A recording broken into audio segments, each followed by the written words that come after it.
હું થયું મનીષા? મમ્મી માથું બહુ દુખે છે. ઈ તો આ વાતાવરણના લીધે દુખતું હશે. હાલ ઊભી થા, ચા પી લે એટલે મટી જશે. હા મમ્મી.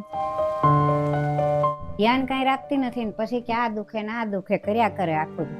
મમ્મી એક વાત કહું તમને કે જ્યારે તમે બીમાર પડો છો ને એટલે કે દુનિયાના કોઈ પણ સાસુ બીમાર પડે ને ત્યારે એની વહુ એવું ન કે કાંઈ ધ્યાન નથી રાખતી, ખાલી ઊભી થઈને ચા પી લે એટલે હરખું થઈ જશે, કામ કરવા માંડો અને ખોટા ખોટા બહાના બતાવે છે. એ હંમેશા તમને દર વખતે એવું જ કે એક કામ કરીએ, આપણે હોસ્પિટલ બતાવી આવીએ, અથવા તો હું જ્યારે હોય અહીંયા ઘરે ત્યારે એમ કે છે કે જાઓ તમે મમ્મીને લઈને હોસ્પિટલ બતાવી આવો, એટલે જે કાંઈ હશે એ ડૉક્ટર સાહેબ કહેશે અને દવા લઈ અને થોડાક દિવસો તમે આરામ કરો. અને મને એ નથી ખબર પડતી કે જ્યારે વહુ બીમાર પડે ત્યારે સાસુ કે પછી સાસરાના કોઈ પણ લોકો એમ જ કે આ ખાલી નાટક કરે છે, આને કાંઈ ન થયું હોય, કાંઈ ધ્યાન નથી રાખતી, ખાલી ચા બનાવીને ઊભી થઈ જા અને કામ કરવા માંડો.